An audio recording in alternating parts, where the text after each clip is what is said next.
Why do women cheat? Is it just about attraction, or is there something deeper beneath the surface? Relationships can be complicated, and sometimes, even the most loyal partners stray. But what really drives a woman to cheat? From emotional neglect to hidden desires, today we're breaking down the top 6 reasons women might step outside their relationship. Stay tuned, you won't want to miss this. Number 1, the relationship is too healthy. A woman's logic is no different from that of a child. Just like a child, a woman wants drama. Without this, she is easily bored.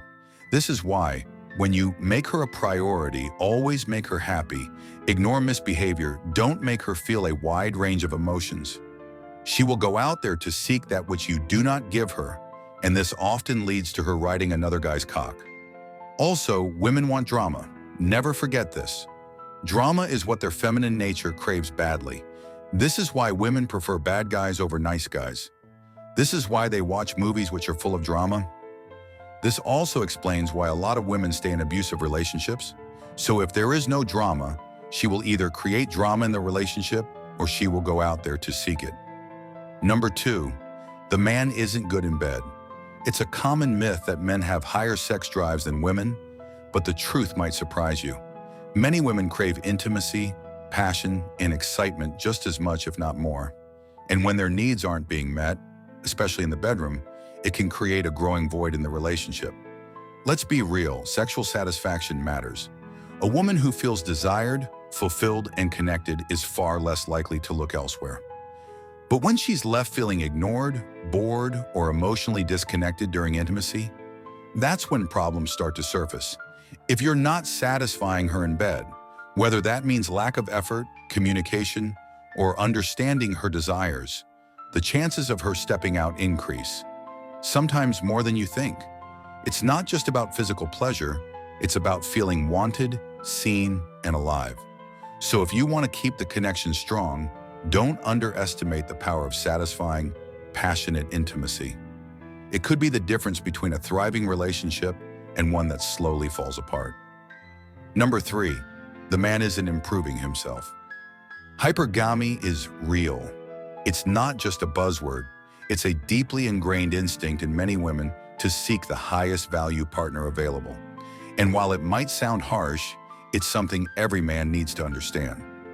In a relationship, if you're not constantly improving, evolving, and leveling up, you risk being left behind. Hypergamy doesn't care how loyal you've been. It doesn't care about the late nights you worked to provide, the sacrifices you made, or the love you've shown. It's ruthless, and it only cares about one thing: your value right now.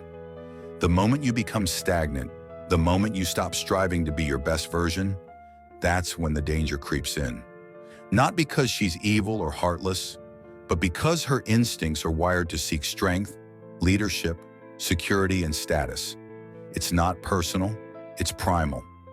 So as a man, you have 2 choices. 1, complain about it and stay stuck. 2, embrace reality and keep leveling up, physically, mentally, emotionally, and financially. Because in the world of hypergamy, value isn't static. It's something you must build, protect, and constantly upgrade, or risk being replaced by someone who does. Number 4, the man is not masculine enough. When a man isn't standing fully in his divine masculine role, the balance in the relationship begins to shift, and not in a healthy way. Masculine energy is about direction, leadership, protection, and grounded presence. When a man pulls away from that role, whether it's through passivity, indecisiveness, emotional absence, or simply shrinking from responsibility, his woman instinctively steps in to fill that vacuum. At first, she might do it out of necessity.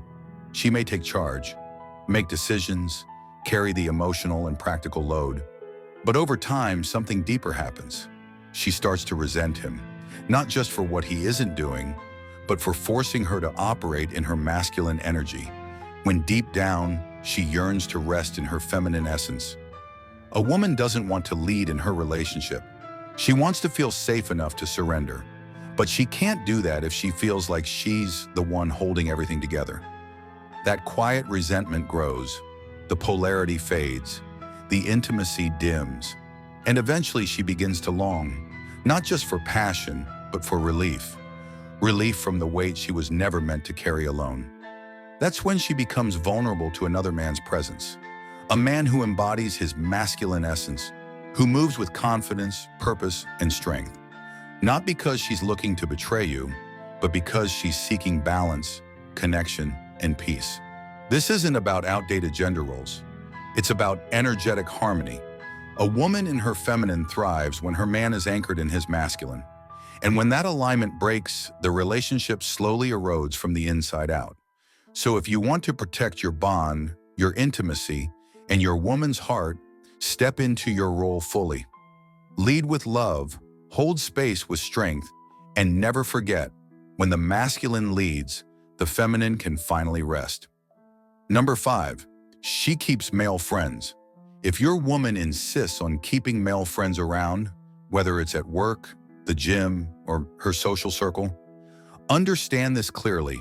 She's either already emotionally cheating, or it's only a matter of time before that line gets crossed. It might not start with something physical. It could be casual conversations, flirty banter, emotional oversharing, or harmless DMs. But make no mistake, it's a slow erosion of the boundaries that protect your relationship. Women don't just suddenly cheat. It begins with comfort, attention, validation, often from a man she claims is just a friend. But if she's investing energy into another man, she's withdrawing that energy from you. And here's the real truth most won't say out loud. There is absolutely nothing insecure about setting boundaries. In fact, it's your job as a man to protect the sanctity of your relationship. That includes being clear about what's acceptable and what's not. If your woman can't naturally see why keeping close ties with other men is a risk to your bond, she lacks either maturity or loyalty, or both. When a woman truly respects her man and values their relationship, she self-regulates. She naturally distances herself from situations that could jeopardize your connection. You don't have to constantly check her phone, worry about who she's texting, or wonder who she's with. Her behavior shows you she's all in. But if she fights you on this, calls you controlling, or throws the insecurity card, understand the game she's playing. That's not independence. That's a woman keeping her options open. And a woman who keeps the door open for other men? She doesn't belong to you. She belongs to the streets. Number 6. Last but not least, she's a refurbished hoe. Let's be brutally honest for a moment. A woman who is not a virgin before marriage, or one who already has a body count of 1 or more, carries a much higher probability of cheating in the future. This isn't just opinion, it's backed by real data, real stories, and hard-learned lessons from men who ignored the signs and paid the price. Promiscuity in the past is often a window into her values, her discipline, and her ability to pair bond long-term. So if you're a man looking for a wife, not just a fling, you better vet her properly. Here's how. Study her friends. Birds of a feather flock together. If her inner circle is full of party girls, girls who hop from man to man, or women who brag about living their best life, she's on the same wavelength, whether she admits it or not. Go through her social media. Look at what she posts and what she consumes. Is her feed full of half-naked selfies, thirst traps, or validation-seeking posts? Is she always just friends with a bunch of guys in the comments? That's not wifey material. That's a walking red flag. Don't ignore tattoos, piercings, and other signs of rebellious behavior. These are often surface-level indicators of deeper issues: emotional instability, attention-seeking tendencies, or unresolved trauma. You're not judging her soul, you're assessing compatibility for a serious, stable future. The truth is, there are only 2 types of women out there. High-quality women, feminine, loyal, emotionally grounded, modest, and committed to family values. These are the women built for long-term commitment and marriage. Low-quality women, damaged, masculine in energy, impulsive, hypersexualized, and often seeking attention from anyone and everyone. These are the women for the streets. And as a man, the choice is yours. Don't fall for the lies that the past doesn't matter or she's changed. A woman's track record is a reflection of her decision-making, and marriage is too serious to gamble on potential. If you got value from this video, smash that like button. It helps more than you know and pushes this message to more men who need to hear it. Drop a comment below. What are your top red flags when vetting a woman? Let's share game and help each other level up. And if you're new here, hit that subscribe button for more real talk on relationships, masculinity, and how to avoid the modern traps that are taking good men down. Turn on that notification bell so you never miss a truth bomb when it drops. Until next time, stay sharp, stay focused, and never settle for less than you deserve.